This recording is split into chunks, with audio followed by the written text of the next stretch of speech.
Dear friends, a very good morning to all of you. इस video में घटना चक्र पॉलिटी का नेक्स्ट टॉपिक पढ़ेंगे राष्ट्रपति। ठीक है, राष्ट्रपति बहुत ही लंबा चैप्टर है और इससे क्वेश्चन तो एग्जाम में आना ही है, आता ही पॉलिटी से पूछे तो। ठीक है, तो जरूर नहीं है लेकिन आता है। तो चलिए बिना देर के फटाफट स्टार्ट करते हैं। राष्ट्रपति, तो भारत का राष्ट्रपति देश का प्रथम नागरिक होता है। यह अनुच्छेद 52 के अनुसार भारत का एक राष्ट्रपति होगा। तो भारत का एक राष्ट्रपति होगा, यह आर्टिकल 52 के तहत है। वही आर्टिकल 53 के तहत संघ के समस्त कार्यपालिका की शक्ति राष्ट्रपति में निहित होती है। तो चूंकि राष्ट्रपति के बाद समस्त कार्यपालिका शक्ति है 53 के तहत, तो राष्ट्रपति इस शक्ति का प्रयोग वह संविधान के अनुसार खुद करेगा या फिर अपने अधीनस्थ अधिकारियों द्वारा करेगा। ठीक है, अब देखिए तो 52 में क्या था कि अगर राष्ट्रपति होगा, 53 में था कि राष्ट्रपति होगा तो कुछ उसके कार्यपालिका शक्ति होंगे, कार्य भी करेंगे। 54 के अनुसार कहता है कि राष्ट्रपति का निर्वाचन होगा और उसके लिए एक निर्वाचक मंडल द्वारा होता है। ठीक है, तो राष्ट्रपति का निर्वाचन होता है लेकिन किसके द्वारा? तो एक निर्वाचक मंडल द्वारा होता है आर्टिकल 54 के तहत। राष्ट्रपति के निर्वाचक मंडल में संसद के कौन कौन होते हैं? तो दोनों सदन होते हैं, अर्थात कि लोकसभा होगा, राज्यसभा होगा। लेकिन एक कंडीशन है, इनके कौन सदस्य होंगे? तो निर्वाचित, अर्थात जिनको प्रत्यक्ष रूप से जनता चुन के भेजती है वो होंगे, ना कि जो मनोनीत होते हैं। राज्यसभा में खैर जनता तो डायरेक्ट नहीं चुन के भेजती है, लेकिन फिर भी इसमें भी मनोनीत है ना, जो मनोनीत करने वाले होते हैं 12, तो वो नहीं भाग लेंगे, बल्कि उसके अलावा बाकी जो होंगे, क्योंकि राज्यसभा के प्रतिनिधियों को भी जो चुने हुए प्रतिनिधि होते हैं वही चुनते हैं। और राज्य विधानसभाओं के निर्वाचित सदस्य भी शामिल होते हैं। तो राष्ट्रपति के चुनने के लिए लोकसभा, राज्यसभा और विधानसभाओं के निर्वाचित सदस्य। ठीक है, 17वां संविधान संशोधन अधिनियम 1992 प्रभावी होता है 1 जून 1995 से। इसके द्वारा दिल्ली और पुदुचेरी जो है, इनकी विधानसभाओं के जो निर्वाचित सदस्य होते थे उनको भी निर्वाचक मंडल में शामिल किया गया। तो कहने का अर्थ ये है कि राष्ट्रपति के चुनाव में, चूंकि दिल्ली और पुदुचेरी जो है केंद्र शासित प्रदेश है, लेकिन वहां भी विधानसभा है, वहां भी सीएम बनते हैं। तो यहाँ पे क्या हुआ कि इनके भी जो विधानसभा के निर्वाचित सदस्य थे उनको भी शामिल कर लिया जाता है। ठीक है, कब? तो 1992 में। कौन सा संशोधन? 70। राष्ट्रपति के निर्वाचक मंडल में जम्मू कश्मीर संघ राज्य क्षेत्र की विधानसभा के निर्वाचित सदस्यों को अभी शामिल नहीं किया गया। ठीक है, लेकिन हालांकि जम्मू कश्मीर राज्य के रूप में उसकी विधानसभा के निर्वाचित सदस्य निर्वाचक मंडल में शामिल थे। लेकिन जम्मू कश्मीर जो यूनियन टेरिटरी नहीं बना था उसके पहले उसके सदस्य शामिल थे, लेकिन वो यूनियन टेरिटरी जब बना तो उसके विधानसभा के सदस्य शामिल नहीं है। ठीक है, हो सकता है इसके लिए भी अलग से संशोधन आए, जिस तरह से दिल्ली और पुदुचेरी के लिए 17वां आया था। चलिए नेक्स्ट है कि राष्ट्रपति के चुनाव में मनोनीत जो सदस्य होते हैं एवं विधान परिषद के सदस्य भाग नहीं लेते हैं। तो राष्ट्रपति के चुनाव में जो भी मनोनीत होंगे और विधान परिषद जो होगा उसके नहीं लेंगे। आर्टिकल 55 के 3 के अनुसार राष्ट्रपति का चुनाव जो है वो किस पद्धति से होगा? तो आनुपातिक प्रतिनिधित्व के अनुसार होगा। अर्थात 54 में कहता है कि निर्वाचक मंडल की बात करता है और 55 में किसकी बात करता है? तो किस प्रकार से इनका चुनाव होगा, अर्थात किस पद्धति से इनका चुनाव होगा। तो राष्ट्रपति का चुनाव भारत में एकल संक्रमणीय मत और गुप्त मतदान होता है। गुप्त मतदान द्वारा होता है और एकल संक्रमणीय मत द्वारा होता है। राष्ट्रपति चुनाव से संबंधित सभी विवादों की जांच व फैसले जो है सुप्रीम कोर्ट में होते हैं और उसका फैसला अंतिम होता है किसका? तो सुप्रीम, क्योंकि भारत का सर्वसेवा राष्ट्रपति का ही चुनाव हो रहा है, तो अब कौन बचा? Supreme court. राष्ट्रपति के चुनाव को इस आधार पर चुनौती नहीं दिया जा सकता है कि निर्वाचक मंडल जो है वो अभी अपूर्ण है। तो यह बात भी जो है वो निर्वाचक मंडल जो है अपूर्ण है, इस आधार पर भी नहीं दिया जा सकता उसके चुनाव को चुनौती राष्ट्रपति के। आर्टिकल 58 क्या बात करता है? तो आर्टिकल 58 कहता है कि राष्ट्रपति निर्वाचित होने के लिए जो अर्हताएं हैं अर्थात योग्यताएं हैं, तो वो क्या होनी चाहिए, यह आर्टिकल 58 में है। तो योग्यता है कि भारत का नागरिक हो, 35 साल की कम से कम आयु पूरा हो चुका हो और लोकसभा का सदस्य निर्वाचित होने की योग्यता हो। राष्ट्रपति के चुनाव में नामांकन के लिए उम्मीदवार की कम से कम कितनी प्रस्तावक और अनुमोदक होना चाहिए? तो 50 और 50, ठीक है, 50-50। यहाँ पे भारत के राष्ट्रपति, कार्यकाल और व्यक्ति, तो इतने सारे हैं। प्रस्तावक अनुमोदक के अलावा जो है जमानत राशि के रूप में राष्ट्रपति के लिए 15,000 रुपये जमा करना होता है। यदि उम्मीदवार कुल डाले गए मतों का 1/6 भाग प्राप्त करने में असमर्थ रहता है तो जमानत राशि जो 15,000 रुपया है वो जब्त कर ली जाते हैं। अनुच्छेद 56 में राष्ट्रपति की पदावधि अर्थात कि पद ग्रहण करने की तारीख से 5 वर्ष तक वो अपने पद पे रहेंगे, इस बात का उल्लेख है 56 में। तो 54 में क्या था? निर्वाचक मंडल, कौन उनको चुनेगा। 55 में क्या था? 55 के 3 में था किस प्रकार से इनका चुनाव होगा अर्थात एकल संक्रमणीय मत से। 58 में योग्यता था और यहाँ पे 56 में क्या था? 55 के बाद 56 में क्या था कि जो राष्ट्रपति हैं वो कितने साल तक रहेंगे? तो 5 साल तक रहेंगे, ठीक है, 5 साल तक रहेंगे, 56 में है। अब 55 में जब चुनाव हो गया था तो 56 में वही होगा ना कि कितने समय तक रहेंगे। अनुच्छेद 56 के 1 के क के अनुसार क्या कहता है कि भारत का राष्ट्रपति अपना त्याग पत्र जो है वो उपराष्ट्रपति को संबोधित करके देते हैं, ठीक है। तो 56 के 1 के क के तहत वो 56 में है कि 5 साल तक रहेंगे। इसके अलावा उनको मन नहीं किया 5 साल रहने का तो बीच में वो अपना इस्तीफा देंगे। किसको देंगे? उपराष्ट्रपति को देंगे। 56 के 1 के क। भारतीय संविधान का अनुच्छेद 57 जो है वो राष्ट्रपति के पद के लिए किसी व्यक्ति के पुनः निर्वाचन की पात्रता निर्धारित करता है। इसके पहले ये छूट गया।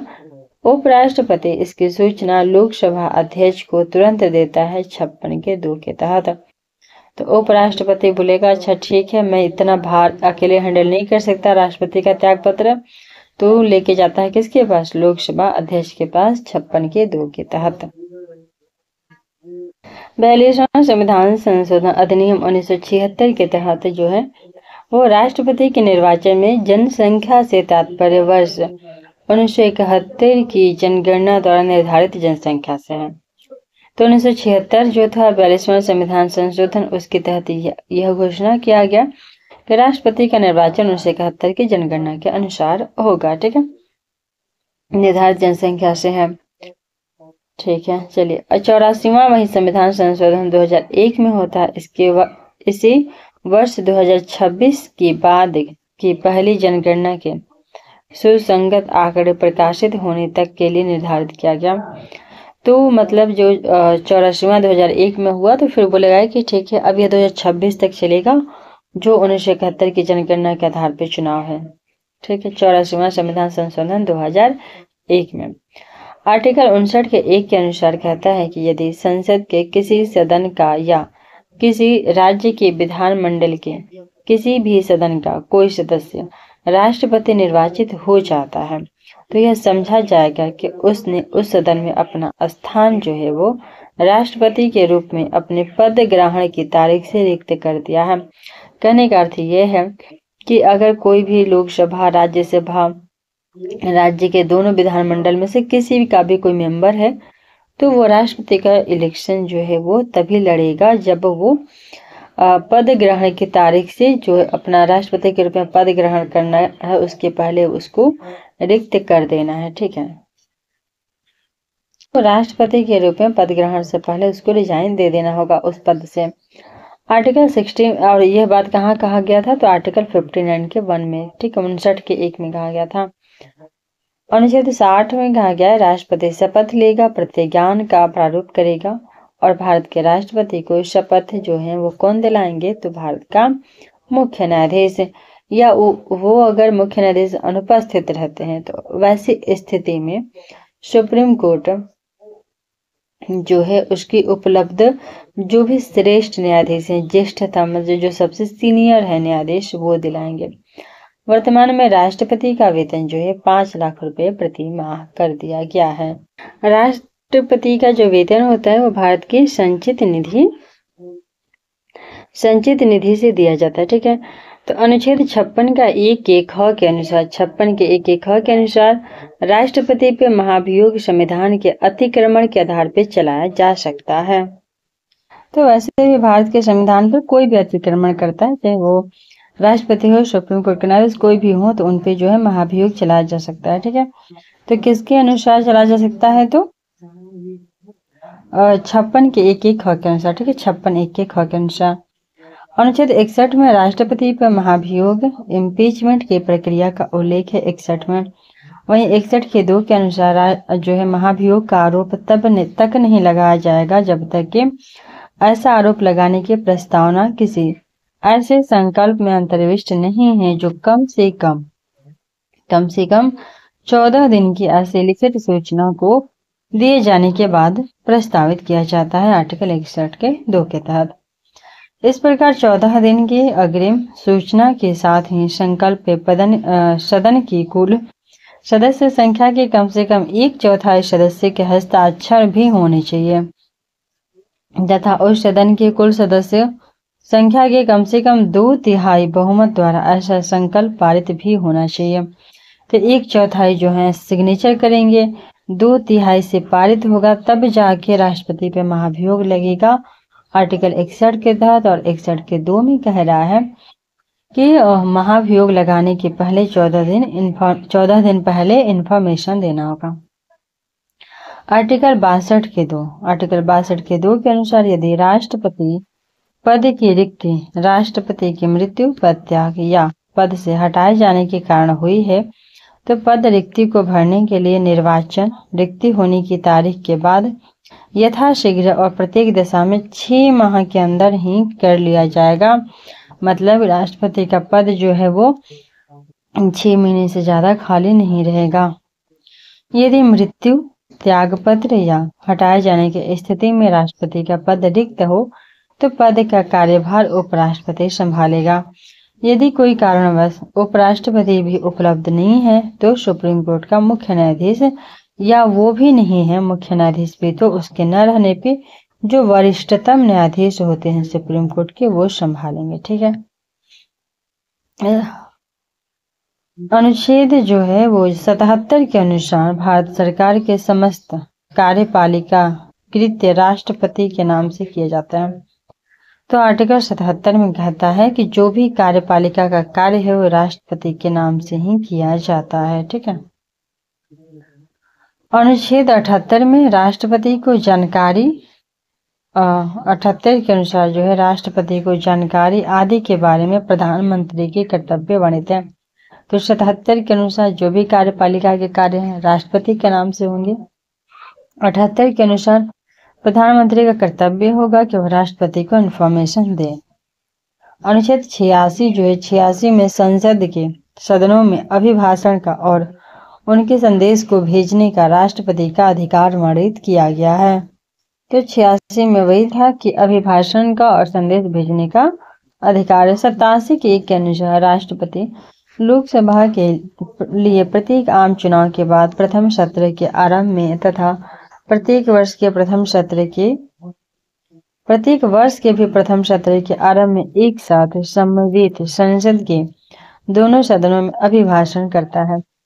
तो 87 के 1 के अनुसार जो है राष्ट्रपति जब लोकसभा निर्वाचन हो के बाद नया बनता है तो पहला संशोधन वही करेंगे और हर साल जब सत्र स्टार्ट होता है तब राष्ट्रपति ही करते हैं।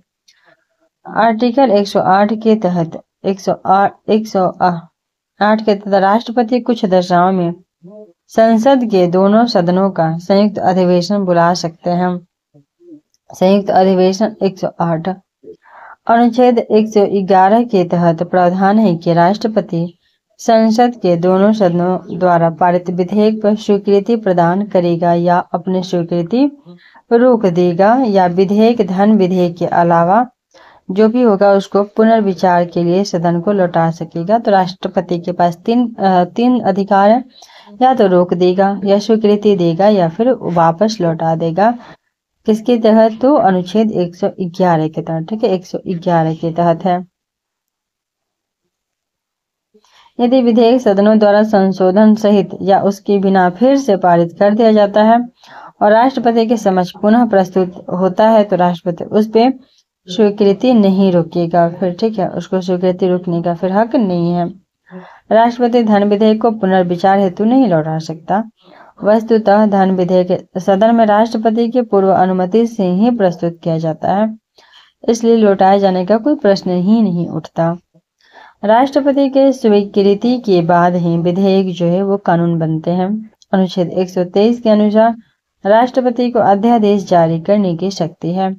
अनुच्छेद 72 के तहत जो है भारत के राष्ट्रपति को क्षमा दान की भी शक्ति है। तो 123 के तहत राष्ट्रपति अध्यादेश दे सकता है, 72 के तहत क्षमा दे सकता है। राष्ट्रपति को बहुत सारे अधिकार हैं। वहीं 143 के तहत जो है राष्ट्रपति को 143 के तहत राष्ट्रपति को सुप्रीम कोर्ट से परामर्श का अधिकार भी दिया गया है कि सुप्रीम कोर्ट से परामर्श ले सकता है राष्ट्रपति अगर जरूरत लगे तो। अनुच्छेद 53 के 2 के तहत भारत का राष्ट्रपति 3 सेनाओं थल, वायु और नौसेना का प्रधान सेनापति होता है। किस आर्टिकल के तहत? तो 53 के 2 के तहत। और 53 में क्या है? राष्ट्रपति की कार्यपालिका शक्ति। ठीक है, और 53 के 2 में क्या है? तो वो तीनों सेनाओं का हेड होगा। राष्ट्रपति जो है राष्ट्र का प्रतिनिधित्व करता है, परंतु राष्ट्र का नेतृत्व नहीं करता, क्योंकि नेतृत्व तो प्रधानमंत्री करते हैं। किसी भौगोलिक क्षेत्र को अनुसूचित क्षेत्र घोषित करने का संवैधानिक अधिकार जो है वो भी राष्ट्रपति के पास ही है कि वह क्षेत्र अनुसूचित क्षेत्र है कि नहीं। अब इससे संबंधित प्रश्न उत्तर हम लोग करेंगे, और ये PYQ हैं सारे एग्जाम्स के, और बहुत सारे क्वेश्चन है, और क्वेश्चन के माध्यम से बहुत सारी चीजें याद होते चलेंगी। ठीक है, निम्नांकित में से कौन भारतीय गणतंत्र का प्रमुख है? तो भारत का राष्ट्रपति। भारत एक गणराज्य है, इसका तात्पर्य है कि भारत का राष्ट्राध्यक्ष निर्वाचित होगा, न कि वंशानुगत। इसलिए भारतीय गणतंत्र का प्रमुख राष्ट्राध्यक्ष राष्ट्रपति होता है, जिसका चुनाव अप्रत्यक्ष निर्वाचन प्रणाली द्वारा किया जाता है। कथन दिया गया है और कारण है। तो भारत का राष्ट्रपति ब्रिटिश राजा से भिन्न है, यह कथन है।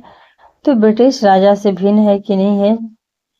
तो यहाँ पे बिल्कुल सही हो जाएगा, क्योंकि जो ब्रिटेन का राजा है वो वंशानुगत होता है, भारत का राष्ट्रपति निर्वाचित होता है, तो ये तो अलग है ही। तो बिल्कुल करेक्ट है।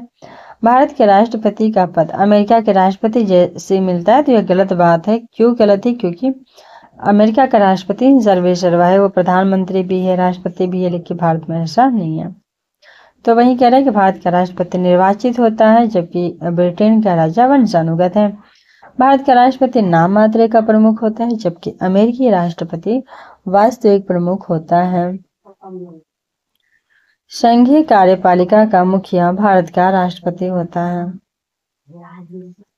कथन है, तो कथन बिल्कुल सही है कि संघीय कार्यपालिका मुखिया राष्ट्रपति, और राष्ट्रपति की शक्तियों की कोई सीमा नहीं है।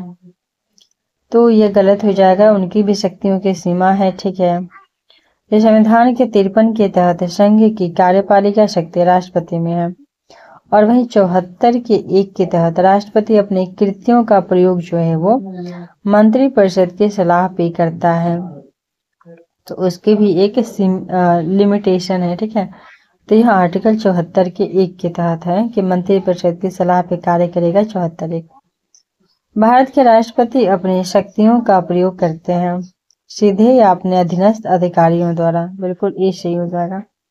तो भारतीय संविधान के अनुसार भारत का एक राष्ट्रपति होगा आर्टिकल 52 के तहत, जिसमें संघ की कार्यपालिका शक्ति निहित होगी।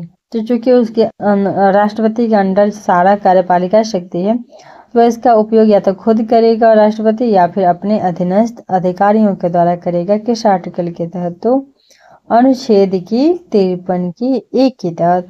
तो राष्ट्रपति अधीनस्थ अधिकारियों के द्वारा करेगा 53 के 1 के तहत। ठीक है, 53 के 1 के तहत। भारत के कार्यपालिका अध्यक्ष कौन होता है? तो राष्ट्रपति। अनुच्छेद 53 के अनुसार संघ की कार्यपालिका शक्ति राष्ट्रपति में निहित होती है। इसका प्रयोग इस संविधान के अनुसार स्वयं या अपने अधीनस्थ अधिकारियों के द्वारा कराया जाएगा और यह एग्जीक्यूटिव हेड होता है, राष्ट्रपति। कौन सा अनुच्छेद में किस एक के अंतर्गत संघ की कार्यपालिका शक्तियां राष्ट्रपति में है? तो 53 में है। बार बार सेम क्वेश्चन है।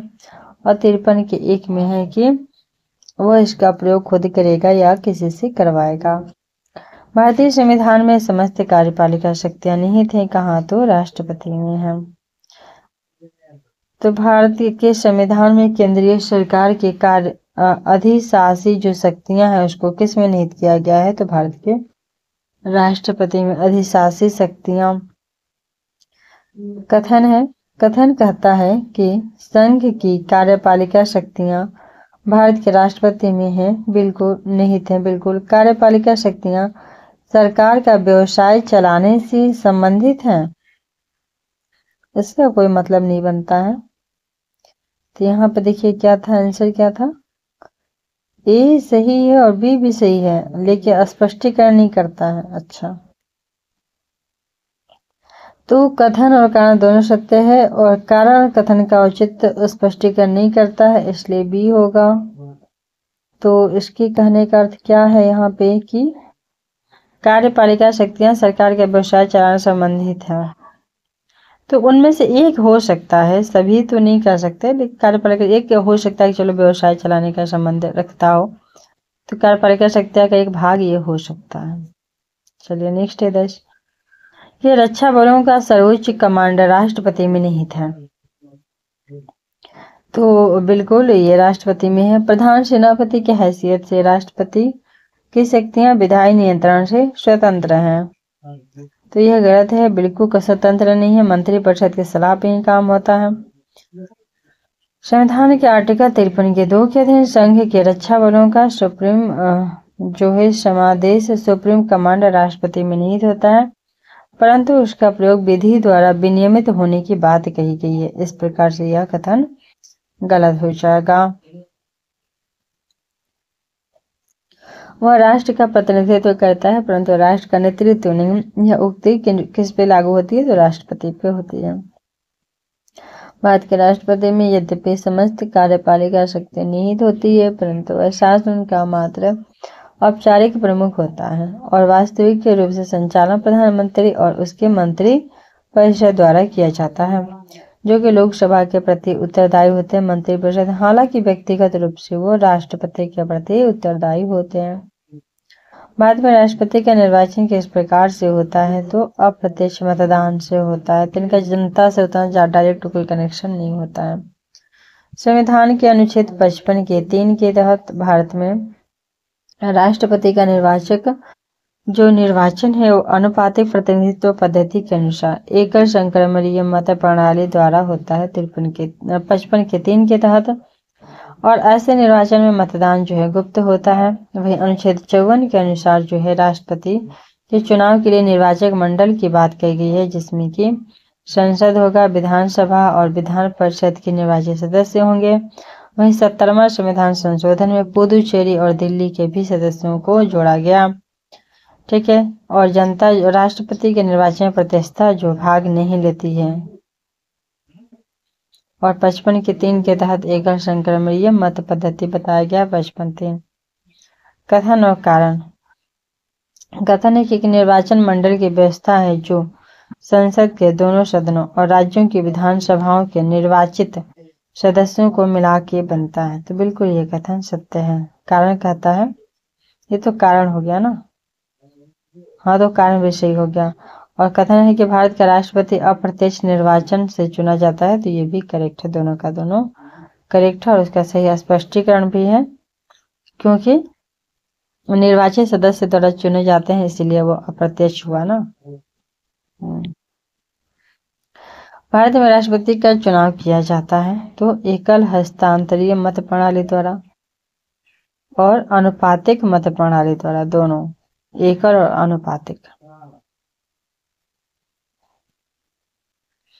राष्ट्रपति के निर्वाचन मंडल के सदस्य होते हैं, कौन कौन लोग होते हैं? तो संसद के दोनों सदनों के निर्वाचित सदस्य होते हैं, सभी राज्यों के विधानसभाओं के निर्वाचित सदस्य होते हैं और दिल्ली पुदुचेरी विधानसभाओं के भी निर्वाचित सदस्य होते हैं। संविधान का जो अनुच्छेद 54 है वो राष्ट्रपति के निर्वाचन मंडल के सदस्यों का प्रदान करता है। इसमें निम्नलिखित सदस्य होते हैं। पहला है, संसद के दोनों सदनों के निर्वाचित सदस्य होते हैं, राज्यों की विधानसभाओं के निर्वाचित सदस्य होते हैं और दिल्ली पुदुचेरी के भी सदस्य होते हैं, जो कि 70वें संशोधन 1992 द्वारा जोड़े गए थे। ठीक है, 70 1992 और किस आर्टिकल में? तो निर्वाचक मंडल की बात 54 में कहा गया। राष्ट्रपति के निर्वाचक मंडल में जम्मू और कश्मीर जो है संघ राज्य क्षेत्र की विधानसभा के निर्वाचित सदस्यों को अभी शामिल नहीं किया गया। भारतीय संविधान के 70वें संविधान संशोधन द्वारा भारत के राष्ट्रपति के चुनाव में जिन 2 केंद्र शासित प्रदेशों को भाग लेने का अधिकार दिया गया है वे हैं कौन? तो दिल्ली और पुदुचेरी। निम्नलिखित में से कौन भारत के राष्ट्रपति के निर्वाचन हेतु निर्वाचक गण में सम्मिलित नहीं है? देखिए कौन नहीं है? तो राज्यों के विधान परिषद के निर्वाचित सदस्य, बिल्कुल विधानसभा के हैं, लोकसभा राज्यसभा के भी हैं, लेकिन इसके नहीं हैं। निम्नलिखित में से कौन राष्ट्रपति के निर्वाचन हेतु निर्णायक गण के सदस्य हैं? तो मई क्वेश्चन है। देखिए यहाँ पे स्टार मार्क लगा, कुछ गड़बड़ होगा, क्या है देखते हैं। संसद के दोनों सदन के सभी सदस्य, ये गलत हो जाएगा। राज्य विधानसभा के सभी निर्वाचित सदस्य, यूनियन टेरिटरी की विधानसभाओं के सभी निर्वाचित सदस्य। तो ये तो सही था, लेकिन जम्मू कश्मीर बनने के बाद थोड़ा सा वो हो गया है। सभी राज्यपाल और उपराज्यपाल, तो राज्यपाल उपराज्यपाल से कोई मतलब ही नहीं था, तो सिर्फ 2 और 3 होना चाहिए, कि ऐसा कोई ऑप्शन ही नहीं है, और 3 भी नहीं होगा, सिर्फ 2 होगा केवल। भारत के राष्ट्रपति के चुनाव मंडल में कौन कौन सम्मिलित होते हैं? तो देखिए संसद के दोनों सदन के सभी निर्वाचित सदस्य और राज्य विधानसभा के सभी निर्वाचित सदस्य। भारत में राष्ट्रपति के चुनाव के लिए चुनाव मंडल के सदस्य होते हैं। तो ये हो जाएंगे आपको कौन से? लोकसभा के और राज्यसभा के और फिर राज्य विधानसभा के चुने हुए सदस्य। और विधान परिषद वाला गलत है। भारत के राष्ट्रपति चुने जाते हैं तो राज्यसभा, लोकसभा और राज्यों की विधानसभाओं के निर्वाचित सदस्यों द्वारा। भारत का राष्ट्रपति चुना जाता है। देखिए यहाँ पे स्टार मार्क है, क्योंकि हटाइए, स्किप करते हैं इसको, अभी हमने बहुत पढ़ लिया चुनाव इसका। राष्ट्रपति के चुनाव प्रकरण के लिए सही नहीं है, ठीक है, तो जो सही है हम लोग वो पढ़ेंगे। तो चुनाव के लिए जो राष्ट्रपति की पदावधि है उससे पूर्व उत्तराधिकारी का चुनाव अवश्य हो जाना चाहिए। राष्ट्रपति अपना पदभार ग्रहण करने की तिथि से 5 वर्ष तक पद पे रहेगा। उस जिस दिन करेगा ना उसके 5 साल तक। राष्ट्रपति का उत्तराधिकारी आने तक कार्यकाल की समाप्ति पर भी वह अपने पद पे बना रहेगा। जब तक उत्तराधिकारी नहीं आ जाता है राष्ट्रपति अपने पद से नहीं हटेगा। ठीक, तो गलत क्या था कि निर्वाचक मंडल के अपूर्ण होने के आधार पर राष्ट्रपति का चुनाव स्थगित किया जा सकता है। गलत बात है, अपूर्ण हो पूर्ण हो चुनाव स्थगित नहीं होगा। तो संविधान के अनुच्छेद 54 के अनुसार राष्ट्रपति का चुनाव एक निर्वाचक मंडल के सदस्य द्वारा होगा, ये बात कहा गया। इसमें संसद और राज्यों की विधानसभाओं के सदस्य वगैरह होंगे। हटाइए। अनुच्छेद 56 के तहत राष्ट्रपति अपने पद ग्रहण की तारीख से 5 साल की अवधि तक रहेगा और अपने पद की अवधि समाप्त हो जाने पर भी तब तक रहेगा जब तक उसका उत्तराधिकारी नहीं आ जाता। निर्वाचक मंडल के अपूर्ण होने अर्थात किसी विधानसभा के बर्खास्त होने की वजह से राष्ट्रपति का चुनाव स्थगित नहीं किया जा सकता है। राष्ट्रपति के चुनाव को इस आधार पर चुनौती नहीं दी जा सकती है कि निर्वाचक मंडल अपूर्ण है। राष्ट्रपति के निर्वाचक मामले में सुप्रीम कोर्ट ने निर्णय दिया कि राष्ट्रपति पद के लिए निर्वाचन को इस आधार पर न तो स्थगित किया जाएगा और न ही अवैध ठहराया जाएगा कि किसी राज्य विधानसभा को भंग कर दिया जाने के कारण निर्वाचक नामावली अधूरी थी। कहने का अर्थ है कि कोई राज्य का विधानसभा भंग है तो इसका मतलब ये नहीं कि राष्ट्रपति का चुनाव में एक विधानसभा पार्टिसिपेट नहीं करेगा तो उसको अस्थगित किया जाएगा, यही कहने का अर्थ है इसका। भारत के राष्ट्रपति के उम्मीदवार के प्रस्ताव का अनुसमर्थन किया जाना चाहिए कम से कम। तो यहाँ पे देखिए 10-5 जो भी है तो 50 है, 50 जो गया ही नहीं।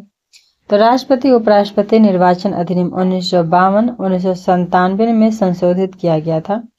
उसके तहत भारत के राष्ट्रपति पद के उम्मीदवार के लिए 50 निर्वाचक कम से कम अर्थात कि निर्वाचित सांसद या विधायक का प्रस्तावक होना आवश्यक है और साथ ही 50 जो सांसद या विधायक में से कोई भी हो इनका प्रस्ताव का अनुसमर्थन भी जरूरी है। 1997 से पूर्व प्रस्तावकों एवं अनुमोदकों की संख्या कितनी थी? तो 10 थी।